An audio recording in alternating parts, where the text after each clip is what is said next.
Hora H do Agro, com Kellen Severo. Oferecimento Ihara. Agricultura é a nossa vida. Ihara.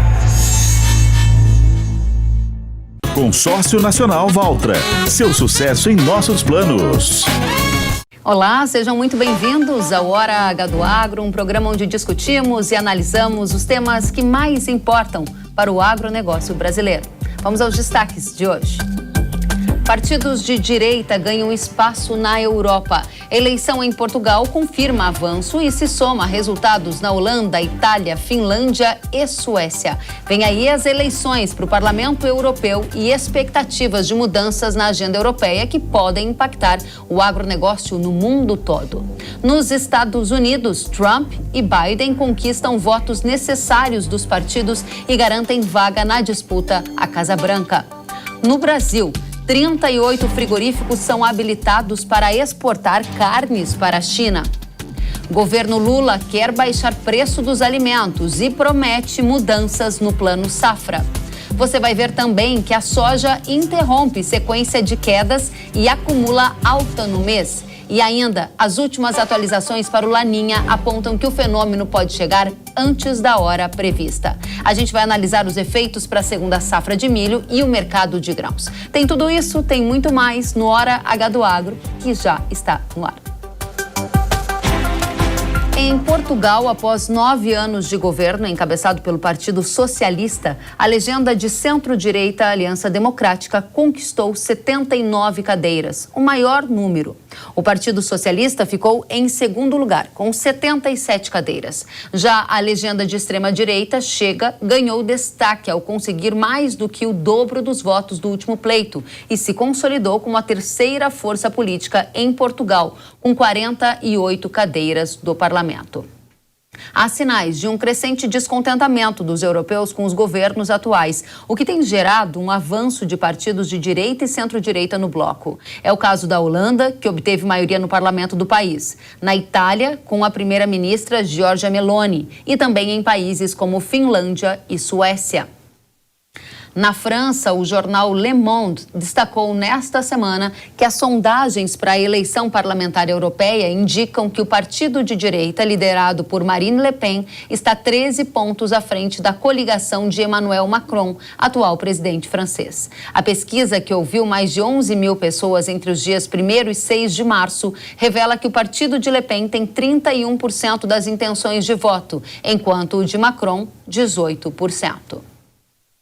A partir de agora, as atenções se voltam para as eleições para o Parlamento Europeu, que desempenham um papel fundamental na elaboração da agenda do bloco econômico.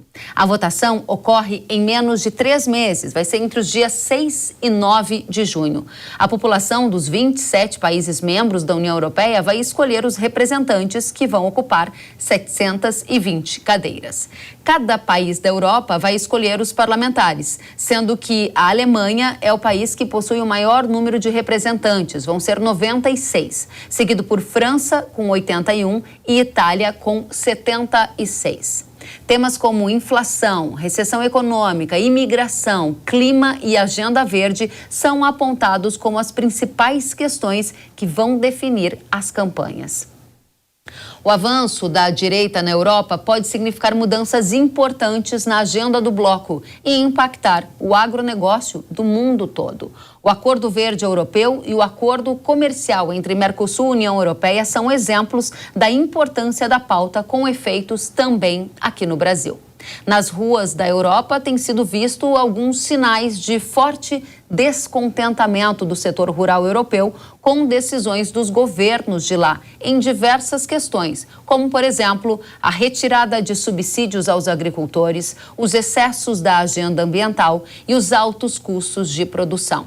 A insatisfação ficou evidente diante dos protestos de agricultores em diversos países da Europa nos últimos meses. E a gente vai agora à análise desse tema com Luiz Felipe de Orleans e Bragança, cientista político e deputado federal pelo PL de São Paulo. Seja muito bem-vindo. Obrigado, que a gente está me recebendo aqui. Muito obrigada pela companhia. E a primeira pergunta é: que sinal o avanço da direita na Europa está nos dando? Por um lado, tem sinais positivos, ou seja, a agenda altamente interventora da União Europeia está com os dias contados. Os governos locais de praticamente todos os grandes países, as grandes economias da Europa, já está reagindo contrário à imposição de agenda verde, à imposição de uma agenda imigratória, há também a questão social. Tudo isso vem em função de uma agenda que vem do poder supranacional da União Europeia imposta nos países membros. Então, a direita vem como uma revolta a essas imposições. Agora, por outro lado, que a direita tem um aspecto libertador, não só da sociedade, mas também em outros aspectos da economia, na questão do agro, ela age com sentido inverso, com polo trocado, porque cada um desses países tem um agro bem desenvolvido, altamente tecnológico e altamente importante, estratégico para cada um dos países. Então, o que a União Europeia está forçando é que os países sacrifiquem o seu agro local em benefício de acordos multilaterais, e esse tipo de postura, na minha opinião, e na opinião, obviamente, que da direita europeia, está por se terminar. Esses acordos multilaterais de bloco entre bloco, já estão com seus dias contados. Os países têm adotado medidas cada vez mais protecionistas, começando pelas grandes economias, né? Estamos falando aqui de Estados Unidos, China, Japão. Então, o efeito multiplicador de políticas protecionistas no mundo todo é uma tendência natural, e a direita também representa isso. Então vemos aqui que o Brasil, na minha opinião, não pode continuar com querer fechar um acordo com a União Europeia. Acho que isso é negativo.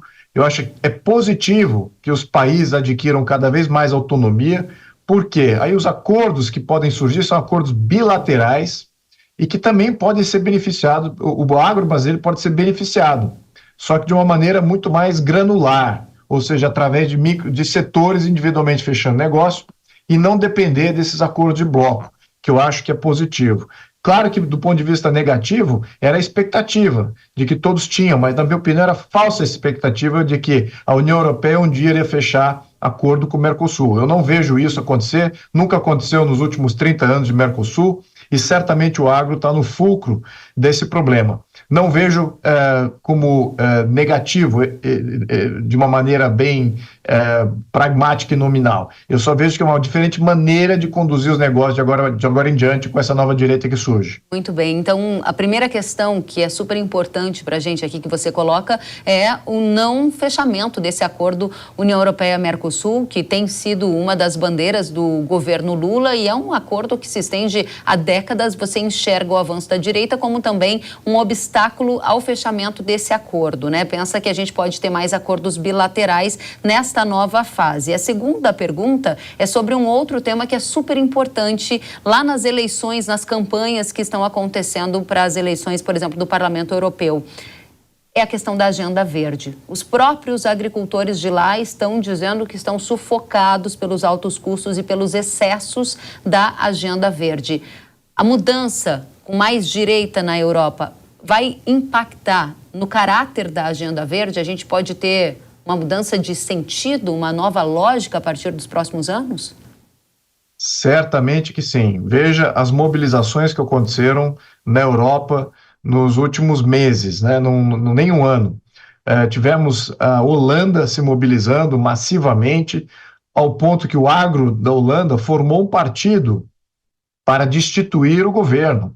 Então essa foi a força do agro, exatamente por uma imposição utópica de uma agenda verde completamente fora do aplicável.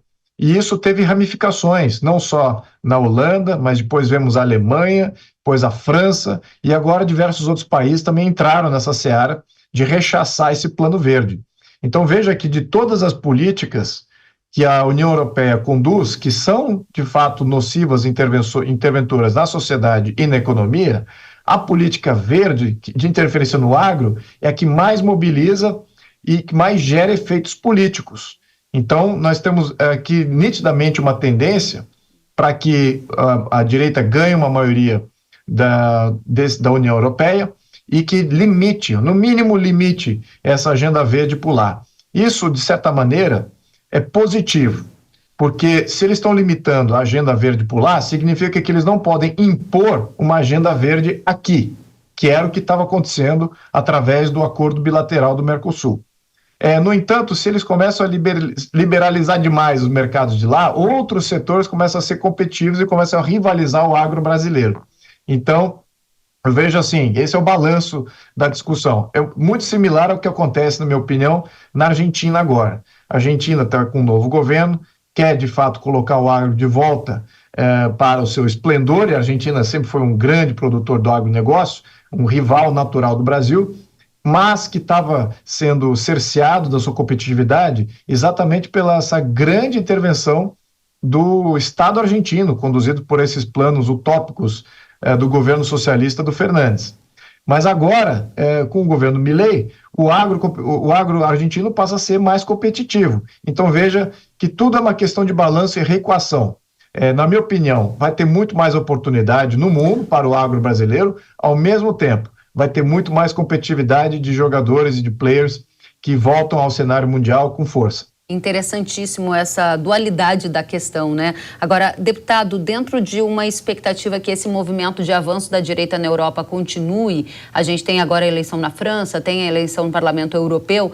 Objetivamente, qual vai ser a principal agenda da direita lá na Europa? O que muda a partir de agora, além desses aspectos que você já falou, de potencial aumento em acordos bilaterais, eventualmente um ganho de competitividade para os agricultores de lá e uma diminuição da pressão da agenda verde? Aqui o senhor já citou 3 tópicos. Tem algum outro que seja super importante para o agro do Brasil que o senhor gostaria de dar ainda mais ênfase? Bem, eu acho que também, se a direita vencer na União Europeia, eu acho que temos aí um efeito político muito diferenciado, sobretudo a condução da guerra na Ucrânia, que, querendo ou não, afeta a questão econômica, afeta o agro, afeta as relações que o Brasil tem com várias regiões do mundo, além daquela região, além da própria Rússia e Ucrânia, existem outros desdobramentos aí em termos de apoiamento.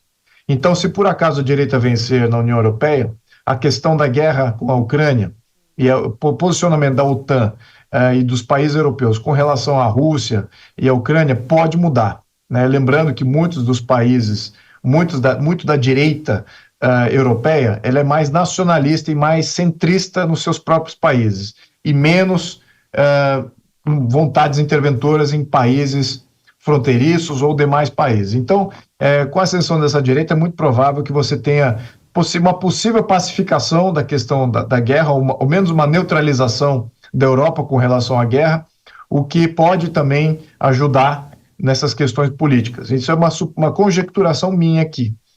Outro desdobramento que eu acho que é importante é nessas políticas sociais e também políticas ambientais que afetam o Brasil, né? Sobretudo questões da Amazônia, questões de muitos desses grupos de interesse que fazem parte, que usam a União Europeia como base de lobby político, eles vão perder essa alavanca política e vão ficar um pouquinho menos apadrinhados na negociação com as entidades e o governo brasileiro aqui, sabendo que o governo brasileiro está muito em linha com as entidades interventoras e com planos utópicos ambientais.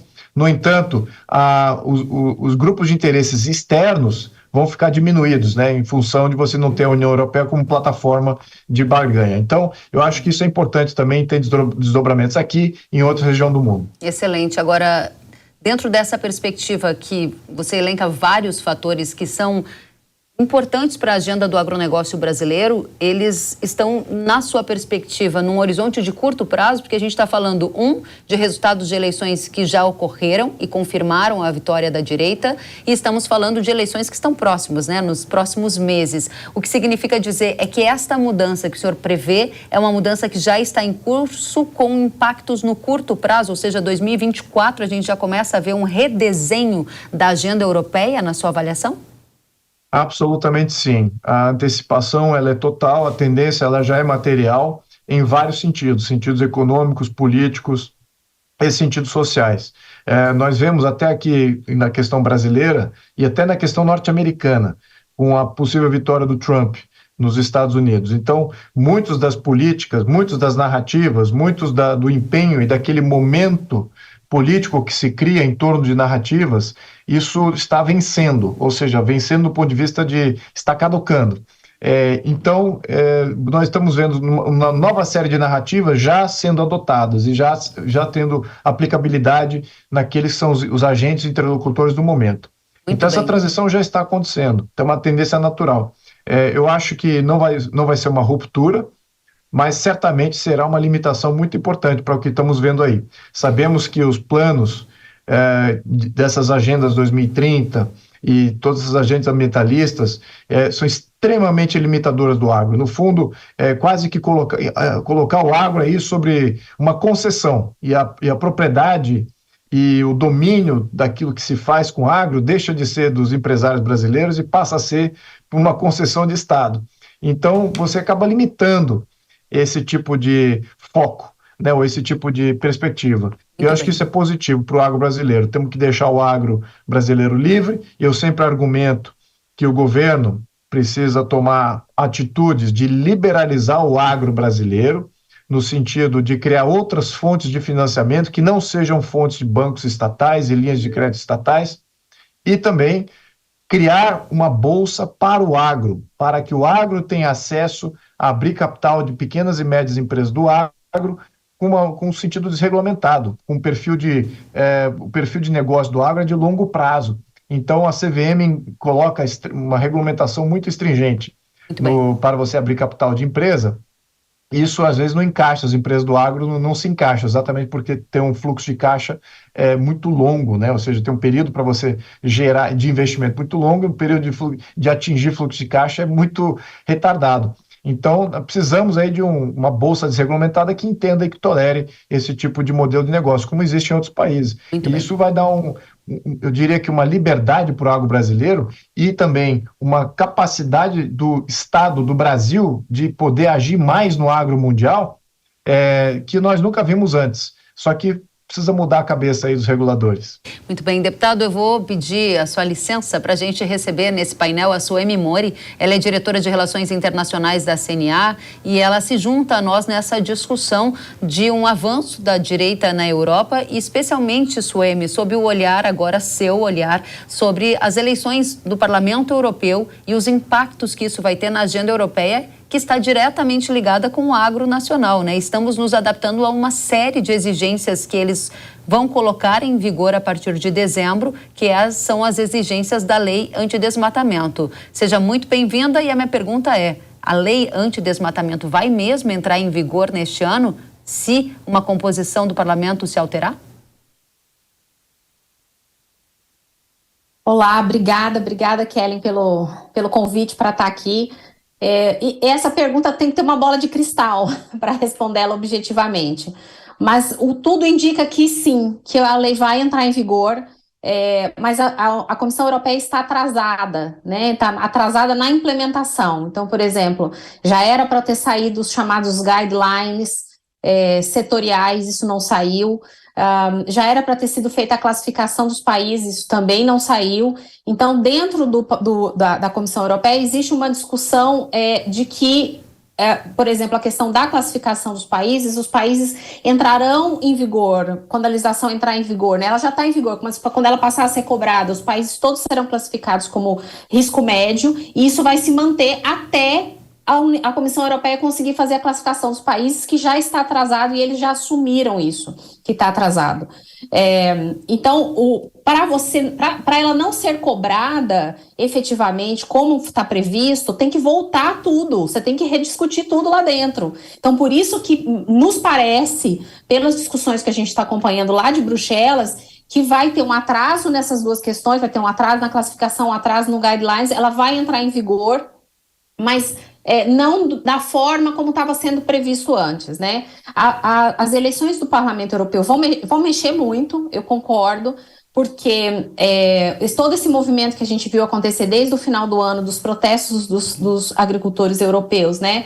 Botam pressão às vésperas das eleições. Então, a Ursula von der Leyen, ela entrou num acordo muito grande com os verdes, né, quando ela entrou para ser presidente da Comissão Europeia, e tinha um acordo entre Alemanha e França, que são as economias mais fortes. A gente vê declarações dos próprios verdes, inclusive, dizendo assim: a culpa da mudança climática não tem que ser colocada em cima dos agricultores, essa conta é uma conta que tem que ser dividida. Claramente uma preocupação com o impacto desses protestos na eleição, né? Então, assim, hoje nós temos um centro-direita, um centro-esquerda que está lá. Essa questão da direita, né? Os dois extremos, a gente já viu acontecer outros movimentos não tão fortes quanto esse de um crescimento. Só que o que a gente está vendo agora, e aí já foi falado aqui antes, é que países já demonstraram isso. Então, assim, esse movimento, como foi dito antes, ele já está acontecendo. A gente vai ver essa questão das eleições do Parlamento Europeu. A minha impressão é que ele vai continuar, ele vai ser um centro, não vai ser para os dois lados tão extremo assim, mas a pauta verde, ela perde força. Ela perde força nessa eleição, está sendo muito questionado do ponto de vista de crescimento da própria economia europeia, todas essas medidas que foram colocadas. Os agricultores estão dizendo que eles não têm dignidade para viver, que a renda deles não é suficiente para eles terem dignidade. Muito bem. Então isso tudo vai impactar, já está impactando as eleições nacionais e vai impactar, sem dúvida nenhuma, a eleição do Parlamento em junho. Então a gente está aqui falando de um enfraquecimento da Agenda Verde colocada por você, Suemi, colocada por você, deputado. Deputado, na sua última participação você falou sobre a Agenda 2030. A gente está próximo do fim da Agenda 2030? Olha, o ESG, que também faz parte aí do combo de dominância global, né, aquela questão de social, governança e ecologia que era imposta nas empresas, o ESG já está com os dias contados. Os grandes protagonistas do ESG já estão pulando fora do barco ESG, exatamente porque a rentabilidade das empresas que obedecem esse plano ESG é mais baixa daquelas que não obedecem. E o mundo, no bloco dos BRICS, é muito mais amplo e não é enforçável esse tipo de política. E o capital e todos os investimentos está vindo muito desse bloco, né? Estou falando aqui da Rússia, China, Índia, Arábia Saudita, Indonésia, todos esses países não necessariamente querem seguir a agenda ESG. E o mesmo está acontecendo com outras dinâmicas da Agenda 2030 que vem com o mesmo intuito, só com canais diferentes. Lembrando, o ESG é através das empresas, e quanto que a Agenda 2030 é uma agenda política. Então a agenda política, ela acaba também perdendo força se você perde os agentes de barganha internacional. Em termos nacionais, não vejo nenhum país que se autoimpõe uma Agenda 2030, porque isso é uma limitação que você coloca na sua própria sociedade. Você se autoimpõe uma série de regulamentações que aí somente aqueles países que de fato têm um poder, um governo socialista com um viés totalitário, que vai querer aplicar, somente para ele ter mais poder e ter mais controle sobre diversos setores da economia. Também muito o agro estaria praticamente dominado se a Agenda 2030 por completo fosse implementada. Lembrando que tem controle de preço de grãos e de uma série de minerais embutidos nessa questão da Agenda 2030, além de outras questões sociais e econômicas. Então, eu vejo o quê? Eu vejo que um grande poder de barganha, que é a União Europeia, assim como os Estados Unidos, que é outro grande poder de barganha da Agenda 2030 e da política ESG, estão para sair de cena, como sendo os grandes protagonistas dessas duas agendas. Então, e o outro bloco internacional, que é o bloco do BRICS, não está abraçando esses dois viés, essas duas agendas políticas, né? Então, eu acho que, na minha opinião, temos chances de ter mais liberdade e prosperidade, a não ser que o governo brasileiro individualmente, unilateralmente, resolva adotar a Agenda 2030 por questões ideológicas ou de controle interno aqui. Mas eu não vejo o poder de barganha externo sendo tão forte quanto ele é hoje. Acho que a tendência é de queda desse poder externo, então aí fica a questão por que nós estamos autoimpondo a Agenda 2030 se externamente outros países não estarão obedecendo, muitos deles estarão pulando fora. Essa que é a questão. Excelente, obrigada, deputado. Suemi, para você a pergunta é: aqui no Brasil, a gente sempre foi influenciado pela agenda da Europa, muitas vezes comprando a moda europeia de uma certa forma. objetivamente, essa discussão toda que estamos tendo aqui afeta o agricultor, o pecuarista, de qual maneira? Porque eu sei que tem muita gente aplicando muitos recursos para estar em conformidade com as regras europeias, sob pena de não conseguir acessar esse mercado. Vale a gente lembrar, nossa audiência, que a Europa é o principal destino do café do Brasil. Então, a cadeia está tentando se adaptar para seguir uma regra que deverá ser imposta pela Europa. Mas talvez essa agenda se enfraqueça e essas regras podem até nem ser cobradas num futuro não muito distante? Kellen, assim, o agro brasileiro, ele é muito pragmático. Não é à toa que a gente vende para mais de 180 países.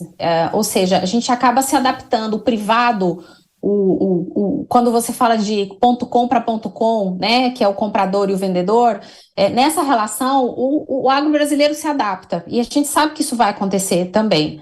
A União Europeia é o segundo principal destino das exportações do agro brasileiro, né? E para algumas cadeias, como você citou, do café, frutas, farelo de soja, é o primeiro, assim, a gente vende muito para lá. Então, existe uma preocupação, a gente já tem relatos, inclusive, de produtores que não estão conseguindo vender, porque o importador europeu está com receio de comprar agora e lá na frente essa legislação 2025 ela passar a ser cobrada e ele não conseguir cumprir as exigências, porque pela legislação europeia todo o ônus da prova e penalidades cai em cima do importador. Então, por causa disso, a gente já tem relatos de dificuldade para a negociação.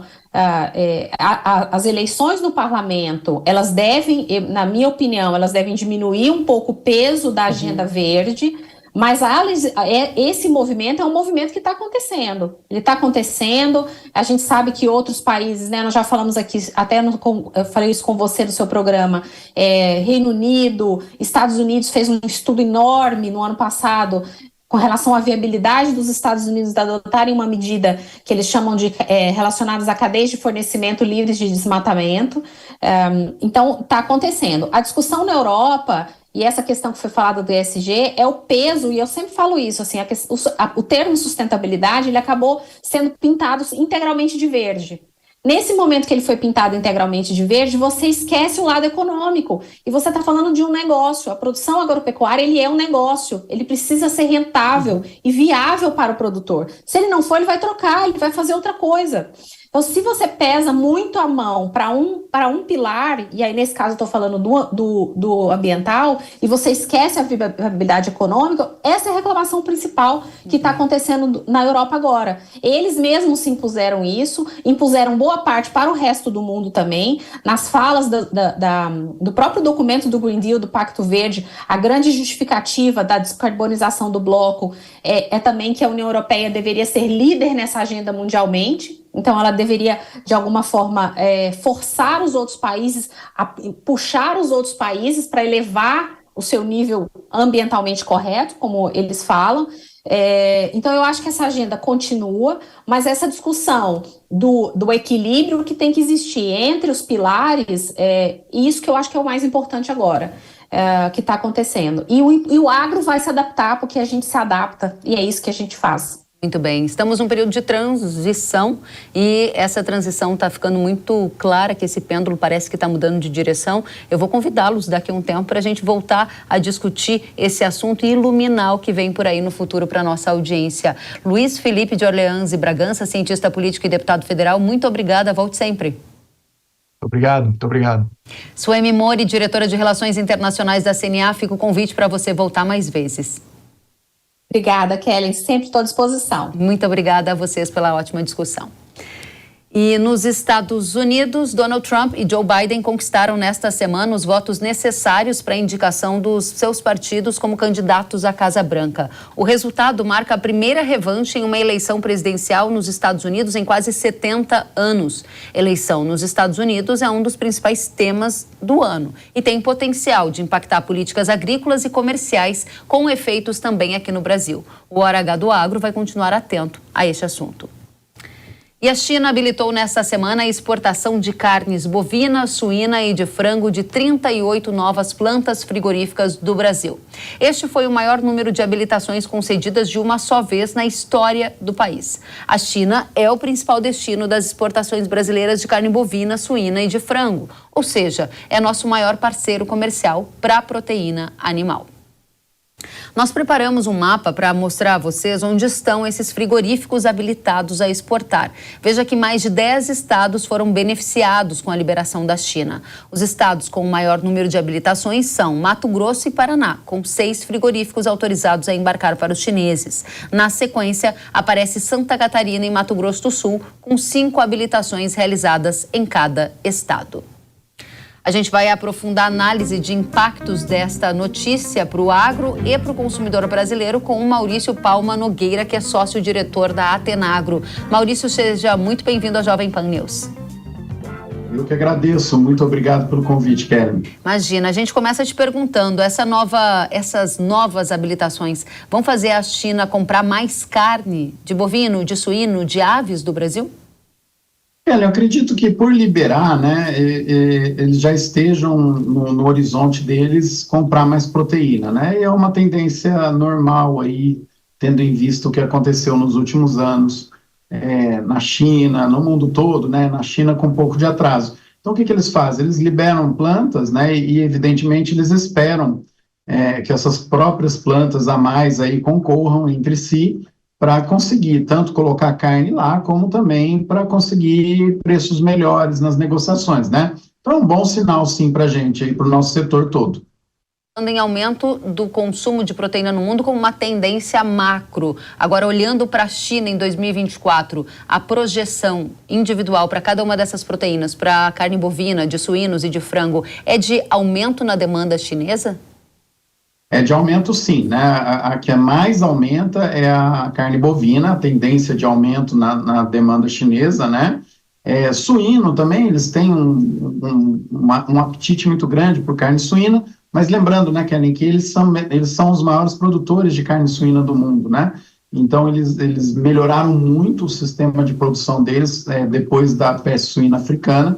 Você tinha ainda uma produção muito baseada em pequenas propriedades, subsistência, né, aquilo praticamente se reduziu bastante, né, com a doença e virou produção industrial, escala aí com alta produtividade, alto desempenho, né, então em termos de importação mundial, os chineses passam a depender mais ainda da carne bovina, vão continuar importando bastante carne suína e carne de frango. Carne de frango é que eles menos gostam, né, aparentemente, né, mas ainda temos perspectivas muito boas de aumentar vendas para lá.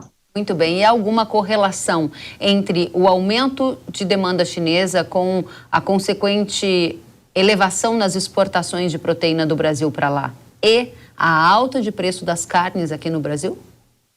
Sim, se a gente, nesse momento, né, Kellen, lembra que a gente, principalmente na carne bovina, a gente está com uma oferta muito grande, né, provavelmente janeiro foi registrado o maior abate formal da história, né, a gente precisa ainda confirmar esses números, que a gente por enquanto só tem o CIF, né, a hora que sair a fiscalização estadual e municipal a gente vai confirmar ou não, mas uma coisa positiva que a gente notou, né, a gente sempre faz uma comparação período a período, e fazia mais de 14 meses que a comparação dos mesmos períodos de um ano para o outro não dava um aumento na demanda, na exportação do Brasil para a China de carne bovina. Então a gente tem expectativa sim que esse ano a gente acabe exportando mais lá, principalmente carne bovina. Né? Carne suína, eu acredito também que a gente vai exportar mais, mas nesses primeiros 2 meses caiu um pouquinho a venda para lá, né? Mas a gente tem exportado bastante para lá já. Muito bem, dentro dessa lógica aqui da nossa conversa, o nosso telespectador do agronegócio, muitos deles querem saber, e o preço do boi gordo vai aumentar? Porque está super ofertado o mercado, aí tem muita gente comemorando a habilitação dessas novas plantas frigoríficas. No frigir dos ovos, aumenta ou não aumenta o preço do boi gordo? Kellen, nós estamos num momento de virada de ciclo, né? Nós estamos no pior momento aí do preço, né? Eu acho que a maior queda, acho não, né?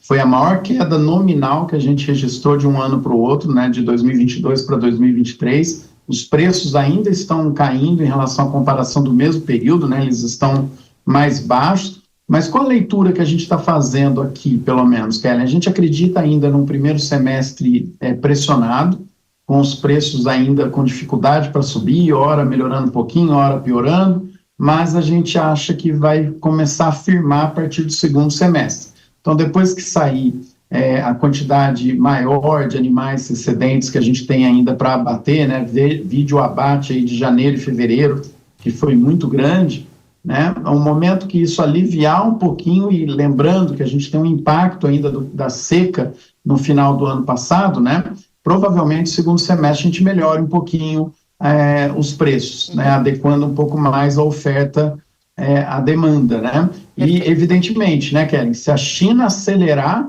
as compras, a gente sabe o que já aconteceu aí em 2019, né, então a China, o apetite da China a partir de 2019 pela carne bovina brasileira praticamente revolucionou a pecuária brasileira, né, nós trouxemos mudanças para a nossa estrutura de rebanho significativa em muito pouco tempo. Ótimo, então a gente vai acompanhar com atenção, por isso estamos também aqui analisando o tema habilitação de frigoríficos para a China, pela importância que a China tem também na formação de preço da carne ao pecuarista e ao consumidor aqui no Brasil. Eu volto com você em alguns minutos. Maurício, aguarde a gente, por favor. É porque a gente vai avaliar um outro tema que está correlacionado, que é o preço de alimentos. O governo está avaliando adotar medidas no próximo Plano Safra para tentar incentivar a produção de alguns alimentos básicos, como, por exemplo, o arroz, e reduzir o preço ao consumidor brasileiro. Vamos conferir.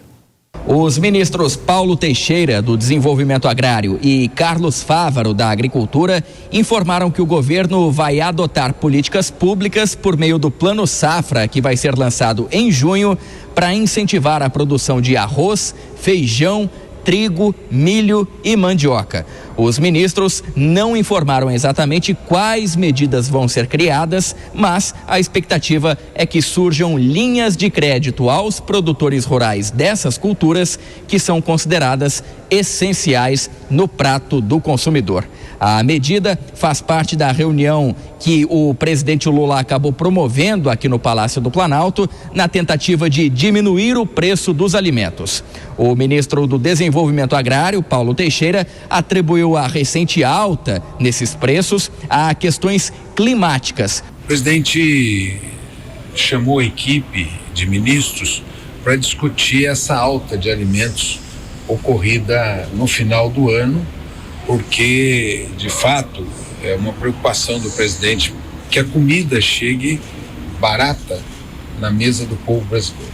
Esse aumento, ele ocorreu em função de questões climáticas. Maurício, a gente pergunta para você, que é um estudioso do agronegócio e que entende sobre a produção de alimentos no nosso país. Incentivo ao Plano Safra é uma via capaz de promover aumento na produção de arroz, de feijão e outros produtos? Ou, no final das contas, a decisão do agricultor tem a ver com a expectativa de renda que essa cultura vai trazer? Kelly, sempre vai ser essa a decisão do produtor, né? A expectativa de renda. Então, você pode fazer qualquer alteração, qualquer mudança no Plano Safra, isso precisa ser muito detalhado e precisa passar a mensagem correta para o produtor, se ele vai ou não ter benefício. Então, às vezes a gente cria linhas de créditos, como já criamos, né, várias vezes para outras atividades, só que você não dá uma perspectiva de mercado para o produtor, ele não vai pegar esse crédito, ele não vai correr o risco. Então, eu sempre vejo com muito temor quando a gente apresenta alguns planos que vá mexer com estímulo, desestímulo à produção, sem que esse plano seja extremamente detalhado. Se for bem detalhado, pode acontecer, Kelly, mas se não for, né, o produtor não vai capturar esse crédito, não vai correr esse risco, porque ele não vai ver benefício lá na frente, né? Se ele vê o benefício, aí sim ele vai, né, aí a própria iniciativa privada acelera. Um exemplo do que nós vimos, né? Por que nós estamos produzindo bem mais carne bovina agora, nesse momento? que nós fomos estimulados lá em 2019, 2020, 2021. E a mesma coisa aconteceu com suíno, com frango, com outras culturas, né? Então, você tem um estímulo, perspectiva de renda, o produtor acelera. Você tem um desestímulo, ele desacelera. E, evidentemente, aí no meio do caminho, a gente tem que analisar aí os efeitos climáticos, né? Melhor seria, Kelly, se o governo começasse a estudar medidas de melhorar a competitividade, a logística, reduzir impostos, reduzir cargas, aí sim a gente conseguiria atender o consumidor de uma maneira muito mais eficiente. Muito bem. Maurício Palma Nogueira, obrigada pelas suas análises. Maurício, que é sócio-diretor da Atenagro. Volte sempre, Maurício. Obrigado, Kelly. Sempre que puder, eu estarei aí com vocês. Obrigada, até a próxima. E depois do intervalo, as atualizações sobre o fenômeno Laninha, a previsão do tempo para os próximos meses e as tendências de preço para soja e para milho. Não saia daí, a gente volta já.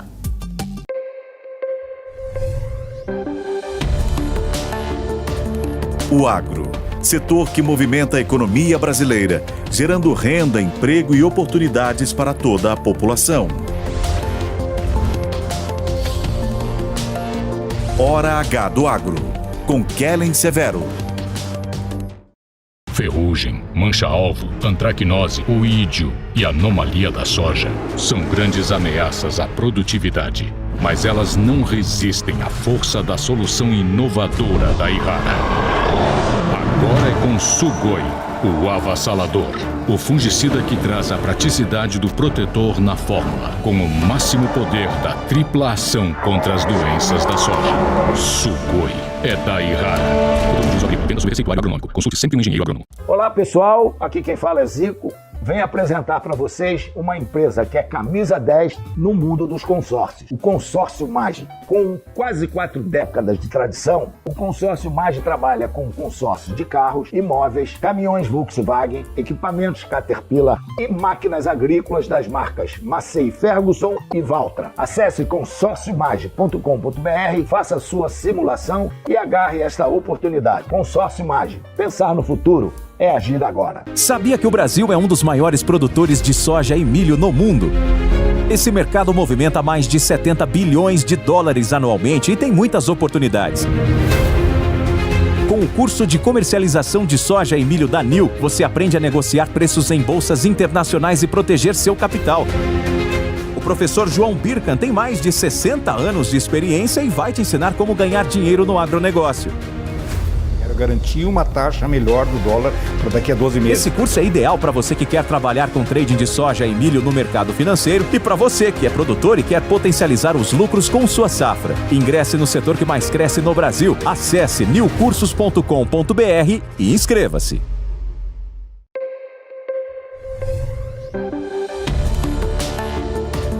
O agro, setor que movimenta a economia brasileira, gerando renda, emprego e oportunidades para toda a população.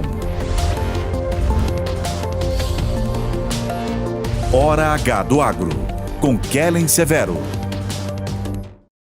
Estamos de volta com Hora H do Agro aqui na Jovem Pan News.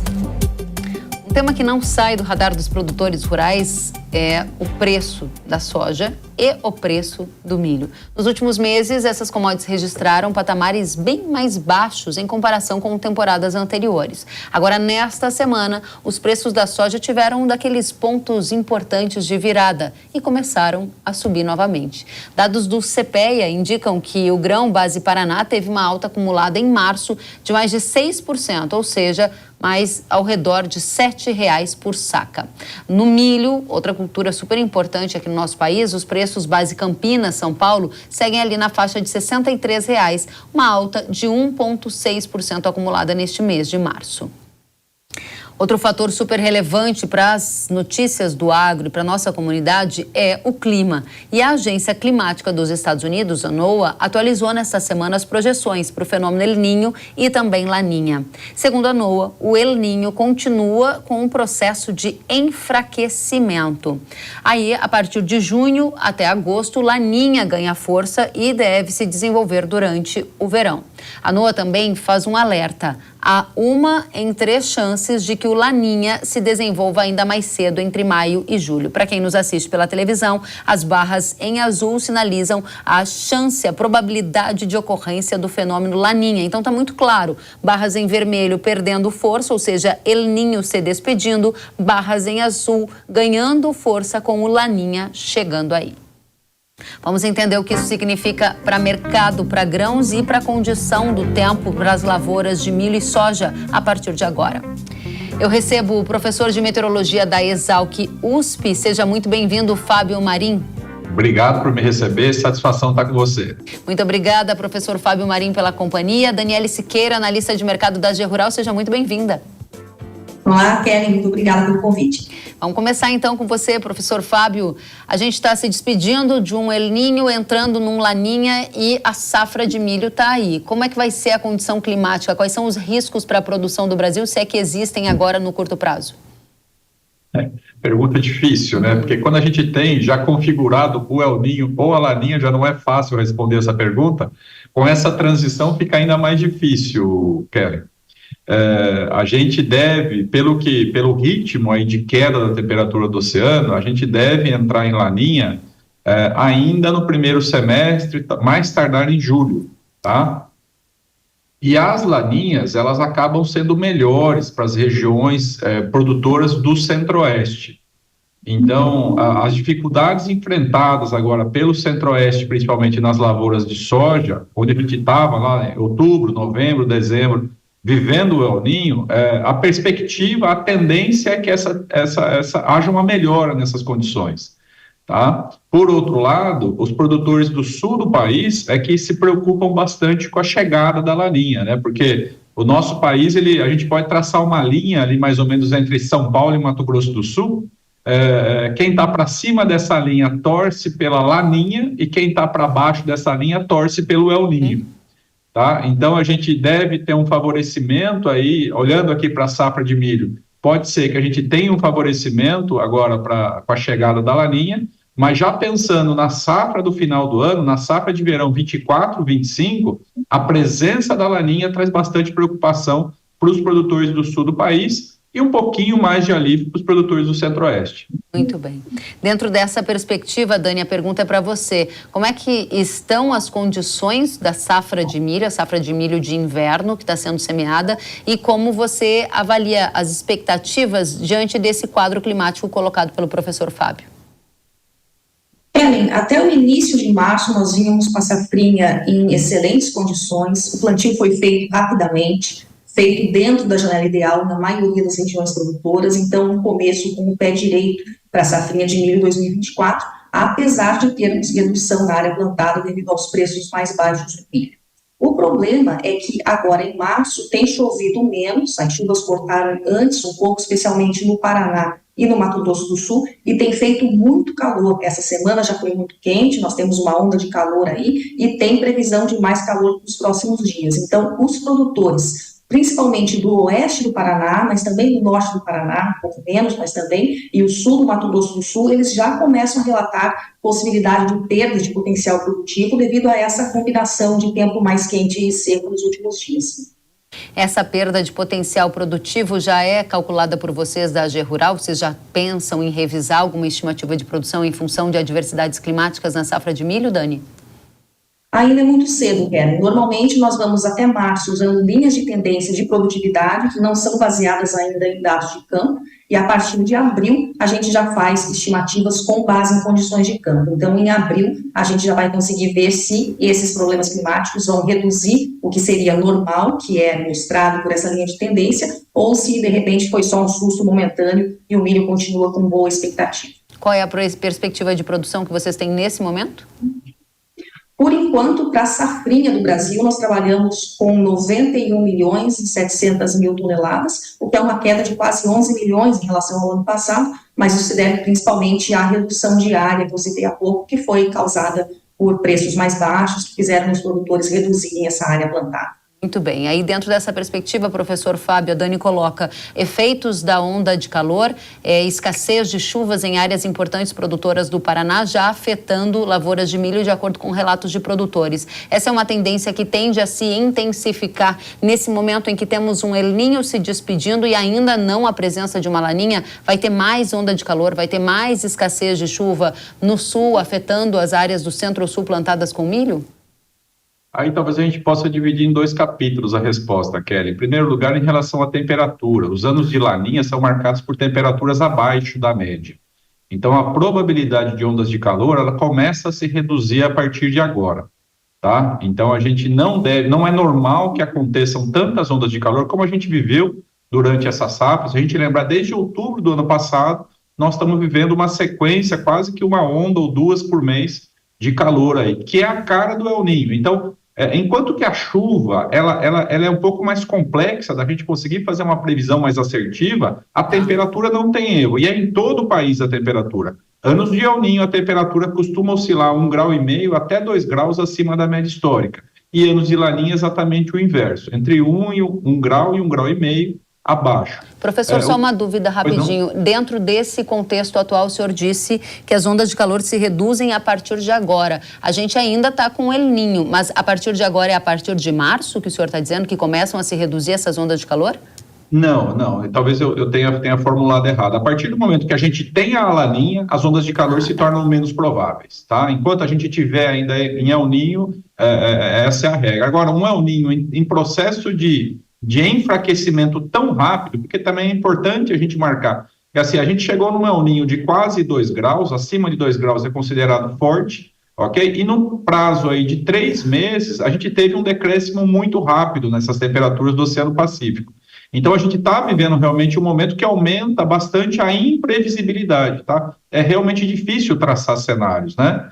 A gente vai passar pela zona neutra, que é sem El Niño ou Laninha, durante talvez 1 mês ou 2. Então, o que torna bastante complexo fazer essa previsão nesse momento e assinalar. Como a Daniele bem falou, as condições de chuva ainda estão muito boas no centro-oeste, mas aqui em São Paulo as condições são bastante ruins. Tá? Então, assim, tem uma zona, mais ou menos, entre o Mato Grosso do Sul e quase todo o estado de São Paulo, que as condições são bastante desfavoráveis em termos de chuva e com temperatura muito alta. Então, a gente tem uma condição bastante desuniforme no Brasil, que é talvez a marca também dessa safra, uma variabilidade de chuva bastante forte nas regiões produtoras. Só para a gente amarrar o assunto milho e condições climáticas dentro dessa transição que a gente está vendo de um El Niño para Laninha, a pergunta objetiva para você, professor, a gente sai de uma quebra de safra de verão. A safra de milho de inverno pode também quebrar a partir dos dados que o senhor tem hoje nas mãos, ou não, o senhor prevê que a gente vai ter uma condição melhor para essa safra de inverno? Olha, eu não tenho nenhuma simulação na mão ainda para o milho para poder falar de forma mais assertiva em termos quantitativos. A gente conseguiu fazer uma rodada no mês de janeiro com o nosso modelo aqui para a safra de soja e nós conseguimos computar uma queda de 7,2%, chegando numa estimativa de mais ou menos, se eu não me engano, 147,7 milhões de toneladas, apenas baseada no clima, ok? Sem olhar fatores de manejo, sem olhar outros aspectos ali envolvendo o cuidado com a lavoura. Se a lavoura fosse exatamente igual ao do ano passado, o clima nos tomaria 7,2 na média brasileira. Isso já computando uma recuperação de quase 55% no Rio Grande do Sul, ok? No Mato Grosso, eu me lembro de cabeça, essa queda foi de 16%. Ok? Então, isso é o que os modelos aqui. A gente ainda não conseguiu fazer uma rodada dessa para o milho safrinha, mas até agora eu estou alinhado com a posição da Daniele que a gente não tem uma perspectiva de quebra ainda. Entendeu? As condições, na verdade, para a grande zona produtora, elas são favoráveis e não tem nenhuma evidência até esse momento de que a gente possa ter algum revés. A maior quebra, como a Daniele falou, e esse é um dado que a gente não tem, está vindo de outros fatores que não o clima. Ok? Não é o clima que está explicando essa queda de 11 milhões. É a área, é talvez tecnologia, o produtor um pouquinho mais cauteloso aí na hora de conduzir a lavoura, mas o clima está entregando. E é importante dizer, né, que o clima no Mato Grosso, principalmente, ele começou, vamos dizer, quase desastroso Eu conversava muito com produtores lá e eles me diziam, olha, professor, é o pior clima dos últimos 40 anos, desde que eu estou aqui, em 1990, eu nunca vi uma dificuldade tão grande para semear essa soja, pensando ali em outubro e novembro. A partir da segunda quinzena de dezembro, as coisas estabilizaram. Aí quem plantou tarde conseguiu render e quem está com milho também está conseguindo ver uma perspectiva boa. Tá? Os mapas de umidade do solo mostram o potencial de água no solo acima de 80%, em praticamente todo o centro-oeste. Muito bem, professor, muito obrigada pelos esclarecimentos. Daniele, dentro desse contexto em que você coloca para a gente as condições que estão acontecendo agora em março, a projeção de produção, qual é a sua visão, a visão da AG Rural sobre preço de milho? Para onde a gente vai?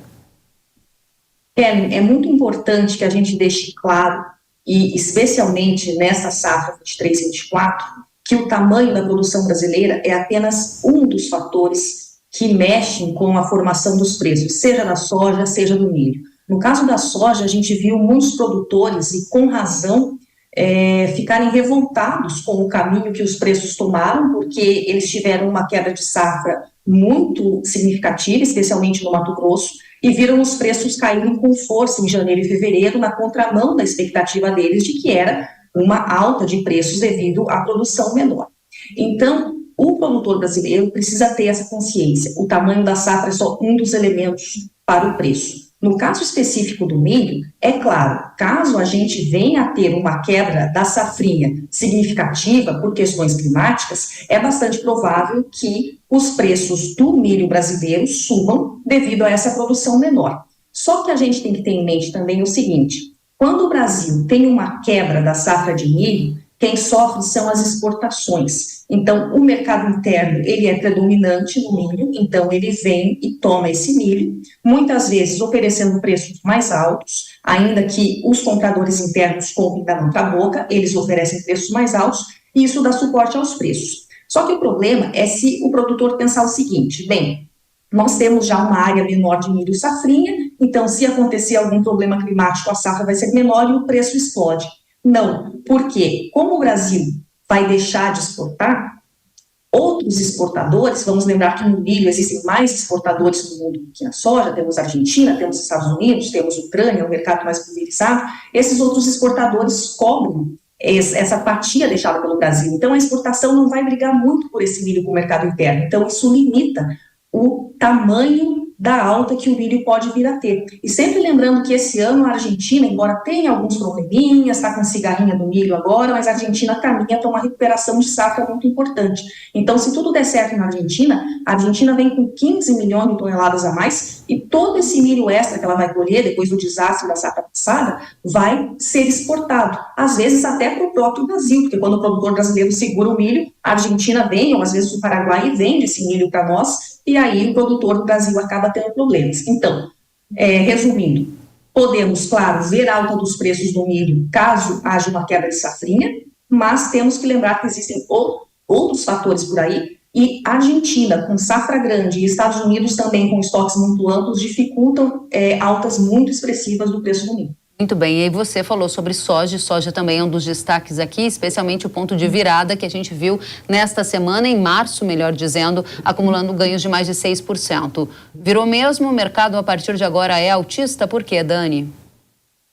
O que a gente viu nos 2 primeiros meses de 2024, Kelly, foram perdas muito pesadas na Bolsa de Chicago, e também nos prêmios de exportação aqui do Brasil. Então, isso criou uma pressão ainda maior sobre os preços brasileiros da soja. A gente viu aí 2 meses de queda quase ininterrupta. Por que isso aconteceu? Por 2 conjuntos de fatores. De um lado, por fundamentos de oferta e demanda. Por mais que a safra do Brasil de soja seja menor que a do ano passado, a safra da Argentina caminha, está começando aí a colheita e deve ser uma super safra. Então, a safra da América do Sul, de um modo geral, é maior do que a safra do ano passado, com a Argentina compensando essa quebra no Brasil. Então, temos oferta maior. Também temos demanda mais fraca. A China tem comprado menos, tem até vindo, fazendo volumes maiores, mas sempre forçando o preço muito para baixo via prêmios de exportação. Então, esses fatores reduziram os preços no primeiro bimestre do ano. Além disso, na Bolsa de Chicago, existiu um movimento muito pesado de vendas dos fundos de investimento. Na semana passada, esses fundos de investimento alcançaram a posição vendida mais alta que eles já tiveram na história. Então, isso aí foi o ponto de virada, um movimento especulativo. Quando eles chegaram a essa posição líquida vendida mais alta da história, eles viraram a chavinha e voltaram a comprar para realizar lucros. Agora, a dúvida é, eles vão continuar comprando de forma a levar essas cotações para cima e reverter essa tendência de baixa? Difícil ainda dizer. Eu acredito que o pior pode já ter passado em Chicago, mas a gente tem que lembrar que temos aí a safra da Argentina começando a entrar no mercado a partir de abril, que isso pode voltar a forçar os nossos prêmios de exportação para baixo devido à concorrência. Então, não dá para dizer ainda que já viramos e saímos da tendência de baixa. Muito bem, quero agradecer a vocês, Fábio Marim, professor de meteorologia da Exalc USP, Daniele Siqueira, analista de mercado da AG Rural. Muito bom tê-los conosco, voltem sempre. Obrigada, Kelly, até a próxima. Até a próxima. Obrigado, Kelly, à disposição. E agora eu tenho um recado para você. Cansado de ver o azevém acabar com a produtividade do seu trigo? Então saiba que a Yara tem a solução certa para vencer esse inimigo da lavoura, Yamato. O herbicida pré-emergente da Yara é eficaz no controle não só do azevém, mas de outras daninhas, tudo com máxima seletividade e produtividade. Yamato também tem maior período de controle, mantendo a lavoura no limpo por mais tempo e com um aumento de produtividade. Além disso, Yamato é seletivo, ou seja, elimina as daninhas sem afetar a cultura. Vale lembrar que a Yara possui outras soluções para proteger o trigo. Você quer saber mais? Acesse yara.com.br ou aponte a câmera do seu celular para o QR Code que está aparecendo na sua tela e vença as daninhas. O Hora H do Agro de hoje fica por aqui. Obrigada pela companhia. Até mais. Tchau.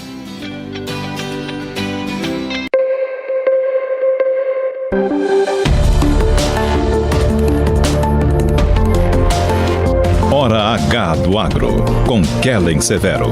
Oferecimento Yara. Agricultura é a nossa vida. Yara. Consórcio Nacional Valtra. Seu sucesso em nossos planos. Realização Jovem Pan News.